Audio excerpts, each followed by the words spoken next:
tax season. Let's start with the overarching story of what tax is going to go through right now for this year. We've seen a lot of Malaysians losing their jobs or being underemployed or unemployed, and because of that there's going to be a lot of issues when it comes to tax collection, but that's on the national aspect. On the individual aspect, we want to understand a little bit more about how a person, when they want to file the taxes for this year, what would be some of the things that you want them to think about? No, thanks. I think tax season can be quite stressful for everyone. I get lots of tweets every day on, I don't know how to do this, I don't know how to do that. So I guess if I can leave a couple of tips with your audience, it would be, remember, you're filing today or this month for last year. So everything that's been done last year, there's nothing you can do anymore to change your situation other than to just file correctly. So that's the first tip. It's not about this year, it's all about last year. The key is to use the online system where you can with Hasil or LHDN, because it's quite a decent online system for you to calculate how much you need to pay back. But if you're concerned and saying, hey, look, I last year's already gone, but I noticed I've not maximized the amount of tax release I can get. This is the year to do it. You might as well start now. Now that you remember it, don't wait till December. Things like maximizing your SSPN, your PRS. Things like that to legally reduce the amount of tax that you need to pay as an individual. Right. Let's talk a little bit more about the elements of how we can earn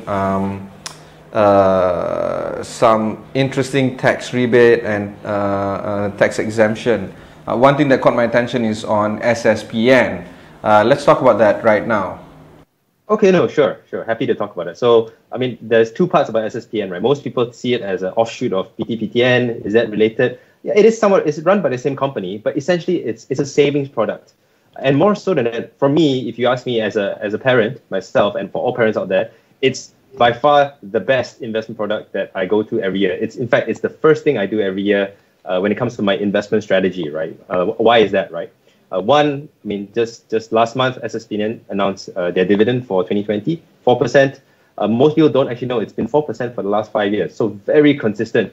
And in a world where kind of the Bank Negara OPR or overnight rate is at 1.75, 4% starting to look very good, starting to look very attractive indeed. And the one thing and the reason why, but that's not the reason why I go to it. That's my first investment every year, 8,000 straight into SSPN. It's the tax relief, and the tax relief, which is you get a full relief on your first 8,000 of ringgit put into SSPN every year, right? So to give a simple calculation, right, if you're someone in the M40 group, you're earning say 7,000 or 8,000 ringgit a month, you're in the tax bracket of 13% on your income. If you put 8,000 ringgit in SSPN, that's essentially 13% plus that 4% dividend, so a total of 17% return in this first year, right? On that 8,000 ringgit that you're putting in, 1,300 ringgit, which is 17%, starts to look very, very attractive. In fact, nobody can guarantee you a 17% return, right? There is no investment that can guarantee that except something like SSPN. And obviously for T20 people, high income people, the benefits are even bigger. There's also other forms of tax relief, I guess gamification, if you want to look at it that way. One of them is, of course, the various types of reliefs that the government has introduced in the budget last year. What would be some of the other items that you think would be worth discussing? Yeah, so I think if you ask me, 2 or 3 things immediately come to mind. The first is, if you're in 2021 on thinking, how do I behave, what do I do to maximize my reliefs? It's the first thing, in response to kind of the pandemic last year and the whole work from home, if you could, is to kind of upskill yourself in terms of your technology, right? So if you've got work from home equipment, whether it's a smartphone or iPad or a tablet or a laptop, you get a 2,500 relief on that. If you're thinking of doing it, this is the year to do it, because the government's actually encouraging you to do that. There's a slight change in how the EPF versus life insurance tax relief was calculated. That was a carryover from last year. It's moved on to this year, which is, if you're in the middle income, you were thinking, hey, my EPF is maximized. It is no longer maximized if you don't have also a life insurance policy alongside. So you've got to look at that. You get a little bit more tax relief, extra kind of extra 1,000 ringgit effectively if you combine your EPF and you also buy a life insurance policy. So, these kind of 2 or 3 things are the big changes from last year. You've got to start making use of it. And of course, when we do planning for this year as well, I'm talking about year of assessment 2021 to be done in probably March 2022. What will be some of the ideas that we need to think about this year in order for us to benefit for next year's filing? Okay, lots to talk about, but I'll summarize into kind of 2 or 3 things again. The first is, if everyone remembers, if you're looking to go traveling this year, be sure to save your receipts, especially if you're traveling domestically. We might be able to do so, hopefully in a few months' time. But if you are there are tax reliefs, 1,000 ringgit on domestic travel. So you're thinking hotels, transport, things, tourism-related things. So if you're doing that anyway, don't forget to save the receipts. It's new this year. It's introduced last year for this year. So that's one. The other thing to add would be obviously the thing I said about SSPN. If you haven't thought about it, you're a parent, straight away do it. And then the third is for investors. It's still live. It's still ongoing. I hear every year that people forget to do it. They invest in unit trusts, but they forget to invest first in the PRS version of the same unit trust. So every single unit trust provider, or a very large majority of unit trust providers, provide the exact same unit trust, but in a PRS wrapper. So 3,000 ringgit, again, if you're a high rate taxpayer, 25%, 300 ringgit extra 25%, or 750 ringgit return in the first year. Don't forget. So these kind of few things that most people forget, don't forget this year. All right, we'll go for a short break before we continue our conversation with Han of Ringgit Plus. We'll be right back after these messages.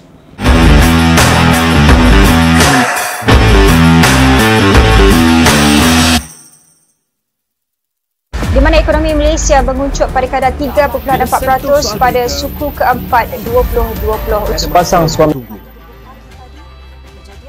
Kepada anda kami bawakan fakta, susulan dan kupasan yang terkini. Tiada drama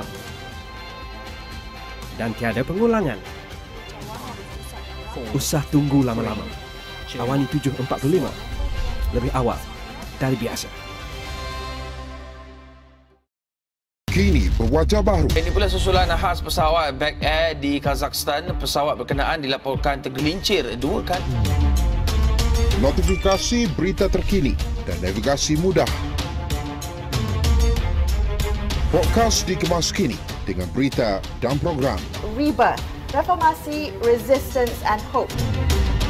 Serta video tanpa had dengan scroll tanpa henti. Buat turun aplikasi baru Astro AWANI sekarang.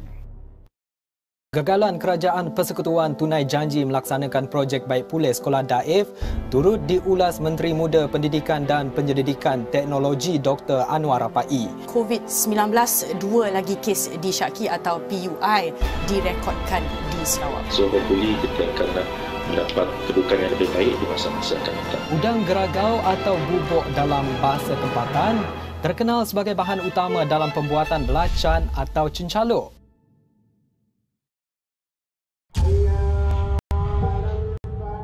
Amanah di tangan kita.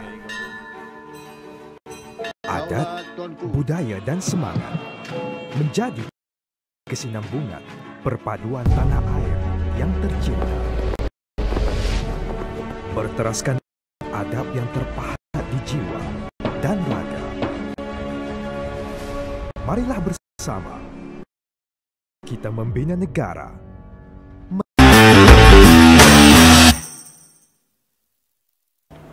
Welcome back. I have with me Liew Ooi Han of Ringgit Plus. Han, let's talk a little bit more about the ICIPA withdrawal. What we've seen recently on Ringgit Plus, an article that was published last week was talking about the T20 also withdrawing for ICIPA, but it doesn't seem like it's for the utility of the cash per se. Instead, they want to diversify the investment.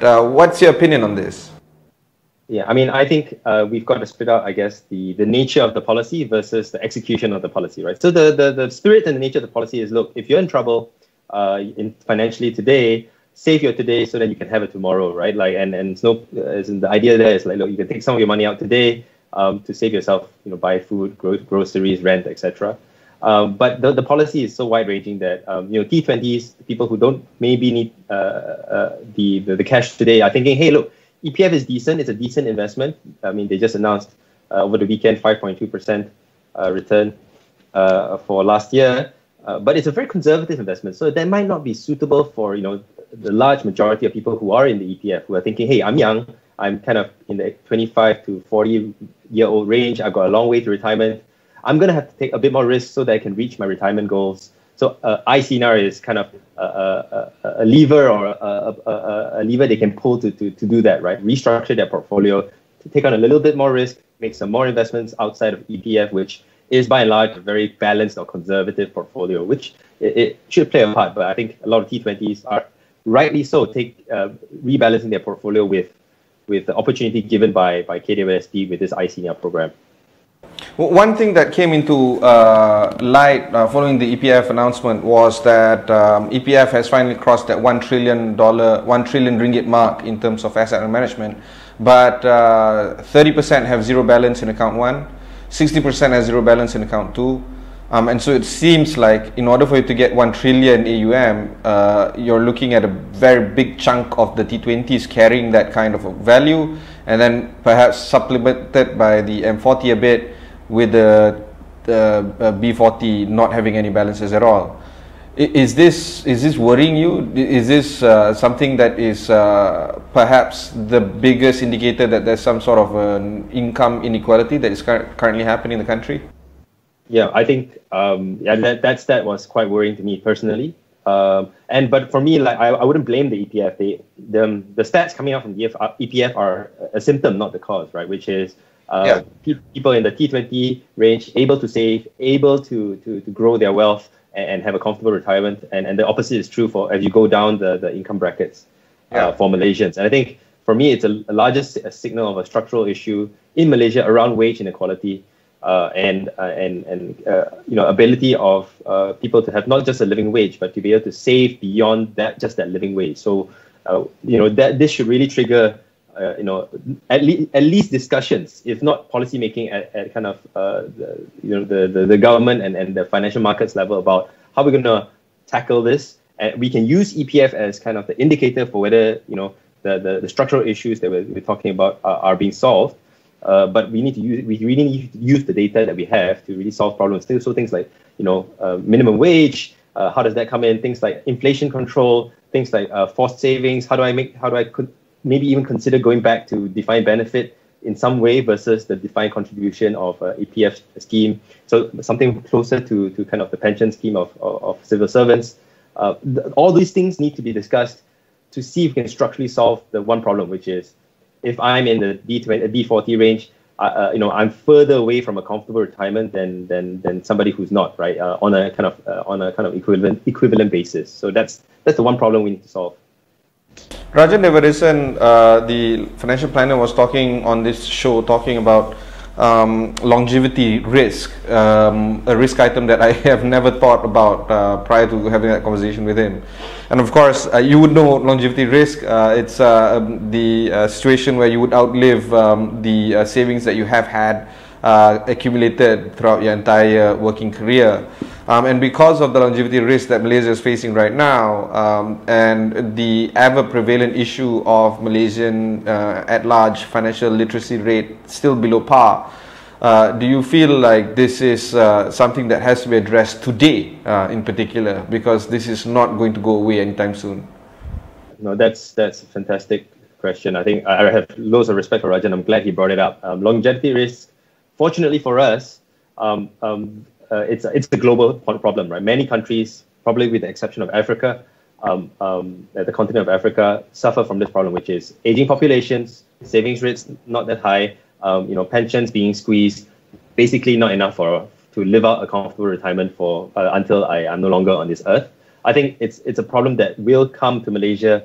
I wouldn't say sooner rather than later, but it might come as surprises if we don't look after it. Fortunately, what I'd say is we should look to countries with older populations and aging populations today to see what are the lessons we can learn to solve it tomorrow, right? I think right now, if you ask me for this year, 2021, the government should focus on COVID recovery, restoring the economy, and restructuring our economy to solve the income inequality problem. And then, within the medium term, probably not this year, the next, couple of years after that, to the 10-year period, to start looking at that very structural problem. There's, two key ways we can solve it. One is policy making, yes, to increase savings rates, increase retirement funds.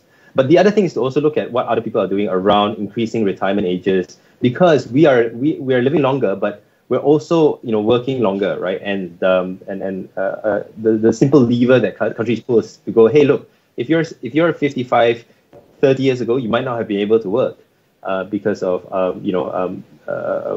health outcomes. But today in 2021, it could be that a 55-year-old should not be automatically assigned to the retirement bin. And you go, hey, look, this person's got an extra 5, 10 years of very productive work life. If he wishes to work, please let him work, right? And let him continue building up his retirement savings. Moving back to EPF, we have seen reports that the outgoing CEO, Tunku Ali Zakri, presented 130 billion ringgit was being funneled out of the 1 trillion ringgit AUM to assist in COVID relief measures. 90 billion is used for the ICIPA account 1 withdrawals, 20 billion for iLestari account 2 withdrawals, 13.6 billion from the reduction in contribution rates that increased following its members' disposable income, and 85 million in deferred contributions for employers seeking respite in terms of cash flow. They can't make that payment on behalf of their employees. So that's, again, what you said just now, you can't blame EPF. You shouldn't blame EPF. They are symptomatic of the issue, and the issue at hand is that cash is drying up and cash is scarce. From the fund manager's perspective, things are cheap, and perhaps now's the time to go out and go shopping, whether it's equities or even going long-term on fixed income. But from the ability for them to help out the EPF members, people like you and me right now, it's actually crucial for them to have access to cash. This is the situation where you're in between a rock and a hard place. What would be some of your ideas that you want to share, that you can reach out to people that are desperate in terms of trying to get more cash into their hands versus trying to think long term, trying to think post pandemic, if it is even possible? Oh no, I think what you stated there is a case of again inequality, right? Which is the very rich T20s. You mentioned fund managers, people who are taking this opportunity to use those helpful levers to just rebalance their portfolio. But again, you mentioned that the key focus on the people who just need the money today. I think what I've noticed is that it's very easy to withdraw your EPF now, and most people go to it as their first port of call. So my advice to most people is, look, you can use it. I'm not saying don't do it. It's not a good idea. It's if you need it, you need it, right? But why not have a look at all that's available out there for you today? If you're retrenched, have a look at what SOXO is giving, right? Like, because we fortunately, and this is very fortunately timely wise, right? We introduced the EIS scheme 3 years ago as a country, right? The employment insurance scheme. So if you lose your job and you therefore need an income, SOXO is there. They've been collecting money for the last 3 years from all employers to be able to fund this. So those schemes are available for you. Use those first. Those are there for you. You don't have to use your retirement fund just to put food on the table. Things like the SOXO scheme, obviously, all the reliefs in Jana, they are quite automatic. So hopefully you've gotten them. If you haven't, chase it up. You are entitled to the money. Go get it, right? But for things like SOXO, you might have to do a bit of work, right? Put an application in, fill up a form. These schemes are there for you. Use them first, and if you still need the money, then you might want to consider ICIPA. But again, so that's my kind of advice to most people thinking, okay, I need help, straight to EPF. Explore other things first, things like SOXO, things like the Pachana schemes, right? Those are there for you. Finally, on top of that, before we go for one more break, we want to talk a little bit more about debt management. You've been reported to say that the Ringgit Plus financial survey that was done last year was talking about financial literacy being low, but at the same time, debt remains to be a constant problem amongst Malaysians, particularly the M40 actually.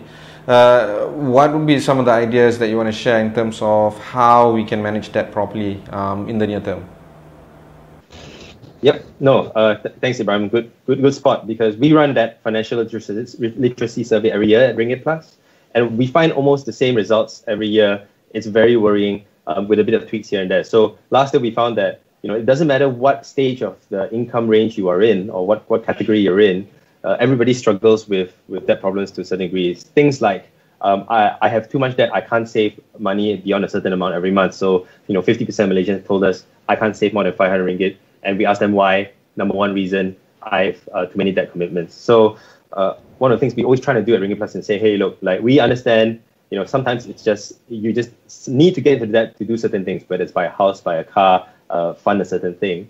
But the thing I would tell everyone, a quick tip, right? Have a look at your debt profile, get a sense of your entire debt profile, right? You can do something already today, which is things like paying off your most expensive debt first, means the highest interest ones first. Things like debt consolidation via a credit card balance transfer or a debt consolidation personal loan, right? It's better to pay 6 to 7% on a personal loan and consolidate all those debts, bring all your debts into one loan and pay them all off with one loan. It's better to do that, pay that 6-7% a year versus holding large balances on your credit card, 12, 15, 18%. So things like that you can do today. You might still carry the debt, but at least it's cheaper debt, it's more manageable, and then you can get yourself over the line, over the waterline, and start saving some money as well. All right, we'll go for one more break before we continue on our conversation with Han of Ringgit Plus.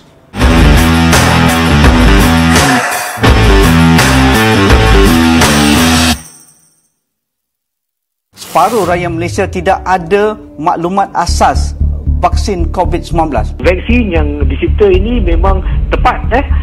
Dosnya iaitu diberikan dalam 2 dos. Boleh Dr. Swazili jelaskan? Di sini kita memerlukan pemberian vaksin at least paling minimal dalam 70%. Bila sentuh soal berita,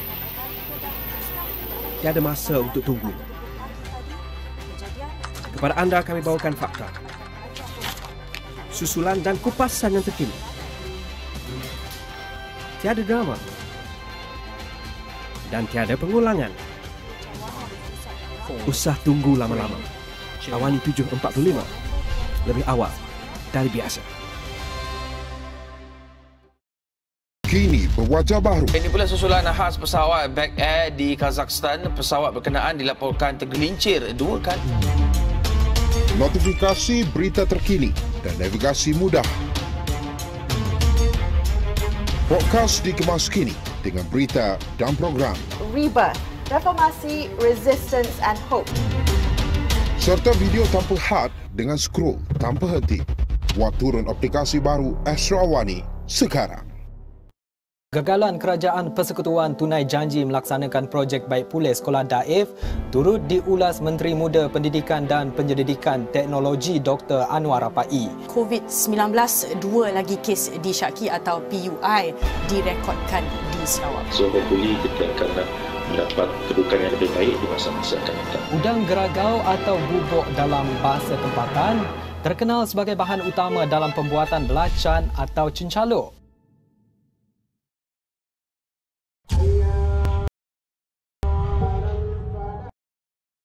Amanah di tangan kita. Adat, budaya dan semangat menjadi kesinambungan perpaduan tanah air yang tercipta. Berteraskan adab yang terpahat di jiwa dan raga.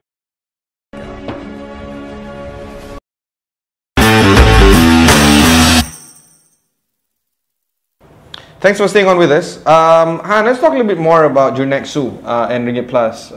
You've raised Series A, a few million ringgit, and of course Gobi Ventures among the partners that you guys have built a relationship with. What's next for the company? Oh, no, thanks for the question. Yeah, I think at Jurnexu and kind of how we operate in Malaysia as ringgitplus.com, every single dollar that we raise and we get investors for is for one purpose and one purpose only, right? Which is to make financial products and financial education available for the masses, for everyone, right? And so over the last kind of 8 years that we've been in existence, we've served over 1 million customers with the money that we've been able to invest in the business, right? We've gone at the various stage of financial services, right? So in the first few years of our existence, we were very focused on making sure people handle their debt well. So you're talking, talking about debt management, talking about applying for the right debt products for you to solve any issues that you might have. Kind of 2 or 3 years ago, we started offering also insurance products. So you've handled your debt, you're starting to build your savings, but what if something bad happens? So we've been offering comparison services and e-commerce services for insurance, so you can buy insurance. And more recently, we're starting to look at not just income and debt management inequality, but wealth inequality. How do we bring, wealth management to the masses? And in 2020 and 2021, this has been a core focus for us, which is, Han, I'm a CFP, but Ringgit Plus, as of last year, has also gotten kind of a financial planning license. We are now licensed financial planners, ready to help digitally and democratize wealth management, which used to be just the domain of the T20 group, to everyone, right? And we can do this using technology, right? So for me, that's a key focus for Ringgit Plus in the next kind of 12 to 24 months. How to become a financial manager, financial advisor, financial planner for all Malaysians, not just the very richest ones. And of course, does this also mean that you're going to raise funds again in the near future? We don't have current plans to do so, but as we do get investor interest a lot about the kind of projects that we want to do, it might come, but we don't have any plans as of 2021 in the early stage right now to do that. But if the opportunity comes to partner up with a strategic investor to achieve those objectives, specifically around democratizing fund management, democratizing investment advice, we will certainly look to see what opportunities are there to do that.